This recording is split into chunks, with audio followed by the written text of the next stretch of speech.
Thank you, Mr. Co-Chair. I have the honor to deliver the following remarks on behalf of India, Pakistan, and my own country, Sri Lanka.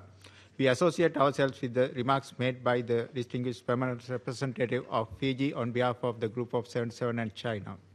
Mr. Co-Chair, the lack of development spawns a range of challenges which exacerbates other threats for the enjoyment of recognized rights by the individuals and groups. A rights-based approach to the development agenda must first and foremost translate into a firm commitment to the right to development as the fundamental basis of sustainable development goals. While considering the importance of human rights in the SDGs, we should not forget that poverty itself is the most urgent human rights concern. It is both a cause and a consequence of human rights violations and an enabling condition for other violations. Not only does extreme poverty inevitably entail inability to attain civil, political, economic, social, and cultural rights, but persons living in poverty generally experience regular denials of their dignity and equality.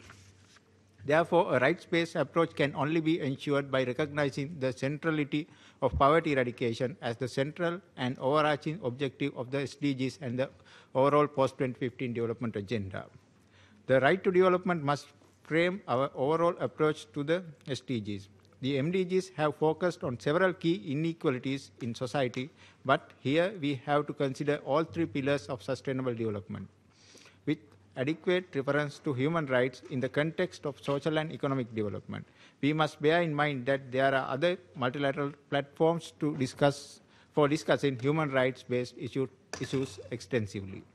Mr. Co-Chair, while national responsibility for promoting the right to development is undoubtedly important, it cannot be considered in isolation. International cooperation is essential for the purpose of creating a supportive and conducive environment for the genuine realization of the right to development. We have already explored the essential role of means of implementation and partnerships in the context of development last week. Coordinated multilateral effort is therefore required to ensure that states establish, promote, and sustain national and international mechanisms that create an enabling environment for the realization of the right to development. Further, it is vital that the right to development is mainstreamed in the policies and operational activities of relevant actors at the national, regional, and international levels, including multilateral financial, trade, and development institutions. It appears to us that this is an appropriate time to promote this concept with the institutional support of the United Nations and its intergovernmental processes. The UN Declaration on the Right to Development states in its Article 4, as a complement to the efforts of developing countries, effective international cooperation is essential in providing these countries with appropriate means and facilities to foster their comprehensive development. Mr. Co-Chair, as reaffirmed in the Vienna Declaration and the Programme of Action, the right to development is a universal and inalienable right as well as an integral part of fundamental human rights. The international community must promote effective international cooperation for the realization of the right to development and the elimination of all obstacles to its enjoyment. We must recognize that the lack of development is at the root of many of the other challenges to the enjoyment of human rights. Since we apply the principle of universality for SDGs, each citizen in the world, regardless of whether they live in a developing country or a developed country, must enjoy the benefits of development. All states must therefore respect international principles and uphold these rights. Mr. Co-Chair, good global governance must ensure creating an enabling and conducive environment for constructive engagement of citizens and policymakers, which is the key prerequisite for the formulation and implementation of development goals.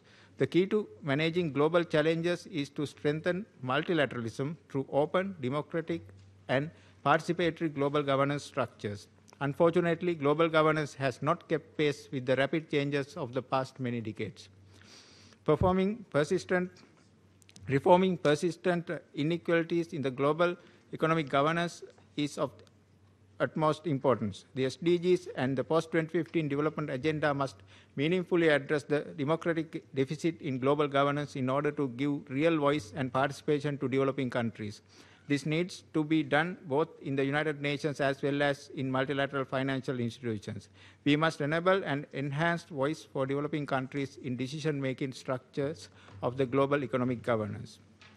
Different governing structures at all levels with their different responsibilities must keep in mind that the ultimate beneficiaries of sustainable development are citizens. Here, we must always maintain the central role of the United Nations, including the high-level political forum for realizing sustainable development. I thank you, Mr. Co-Chair.